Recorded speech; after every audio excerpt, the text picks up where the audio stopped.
9:15. Let's talk about the future of news, because once upon a time, journalists had the power of gatekeeping. They were the chosen people who decided what information entered the public domain and how. That unique power is gone as a result of the consecutive technological revolutions that were the birth of the internet, smartphones and social media. Meanwhile, trust in legacy media is falling, together with the preparedness of younger audiences to pay for bundles of news, and news avoidance is rising sharply. The House of Lords Communications and Digital Committee is today publishing a report called The Future of News. Its chair is Tina Stowell, and she is here alongside Alan Rusbridger, former editor of The Guardian, now editor of Prospect Magazine and author of Breaking News, The Remaking of Journalism and Why It Matters Now. He also does a podcast called Media Confidential with the former editor of the FT, Lionel Barber. Tina Stowell, let's start with you and what your report has discovered. What have you told us about the future of news and where it's going wrong? Well, morning, Amol. As you've just said, really, we've got a situation where there's a combination of technology upending business models, and that combined with a lack of public trust and a growing number of people turning away from the news is posing a threat to democracy, because we can no longer rely on a news environment, or there is a risk of us not being able to rely on a news environment that will provide a shared understanding of basic facts and a place for us to understand each other. And what we're describing this in our report is the risk of a two-tier news environment.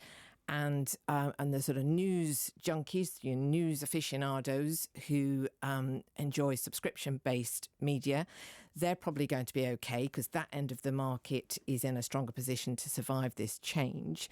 But the people who have less trust in news and are turning away, but are more inclined towards a mass market, sort of red top, local news type offering, that kind of news is at risk because of the market conditions. And so what we could end up with is that some people are not going to be able to find the kind of quality, reliable news, and they'll be left to sort of just accessing things which are perhaps dubious in their sources. OK, just before I bring Alan in to reflect on that, what do you think is to be done? Well, as far as what we say in our report is that, this is mainly a challenge for the news industry itself. And but for the government, what it needs to do is make sure that there is the sort of structure there that allows the industry to stand on its own 2 feet. So we need to make sure that the competition framework is good, so that any kind of anti-competitive behaviour by the big tech firms is dealt with strongly.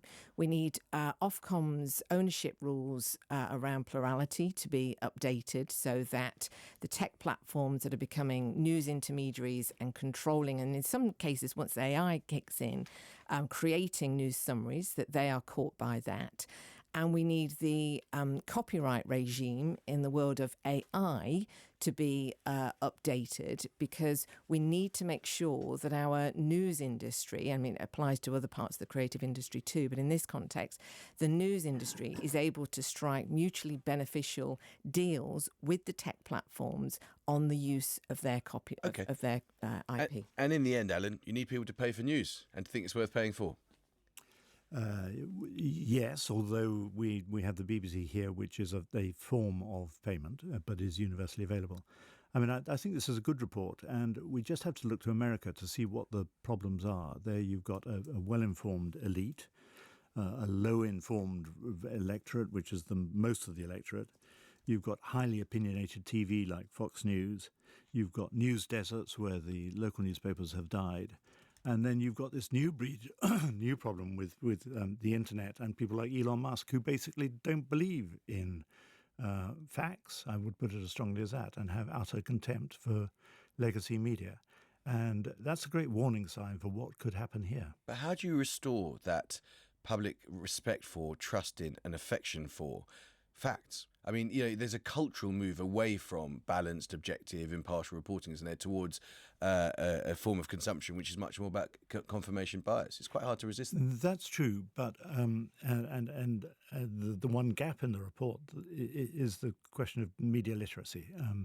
I think this is such an important thing that this ought to be taught in schools, so that by the time a child gets to the age of 16, they have been taught how to tell the difference between things that are right and wrong, to question sources, to realise the basic value of facts that can be the basis of a democratic discussion. Tina, is that a gap?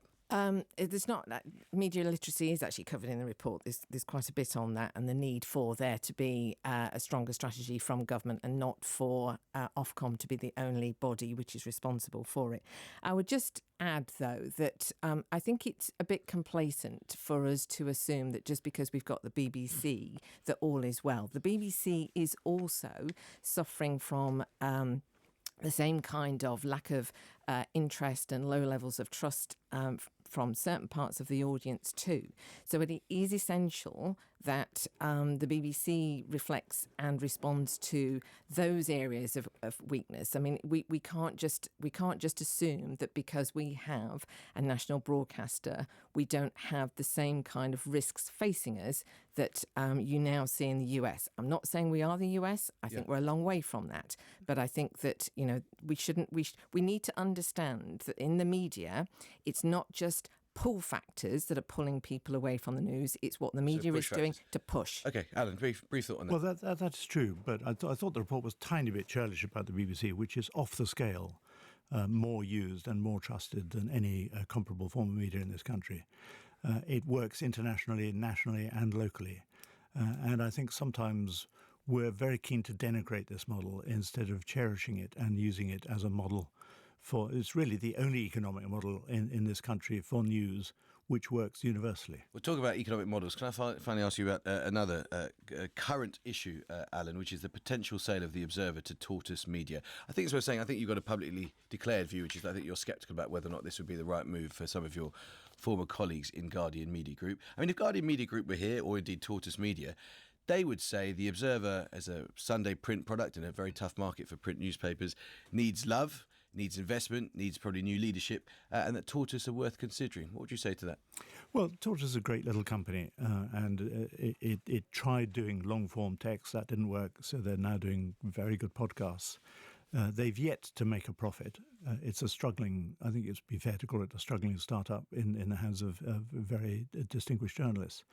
What they're saying is we can put our loss-making company together with The Observer, which is predicted to be loss-making, and we can make that a profitable company. Two questions. What's the rush? I don't see why this has to be done before Christmas. Well, they would say because The Observer needs help. No, the Observer is making at the moment 3.4 million in profit, so it's not an immediate problem, and The Guardian has 1.3 billion in the bank, so it's nothing that is going to jeopardise The Guardian by Christmas. And I don't see what the difficulty is comparing what Tortoise can do, what The Guardian could do if it remained in Guardian ownership, and whether there are other bidders. So my main advice would be don't rush it.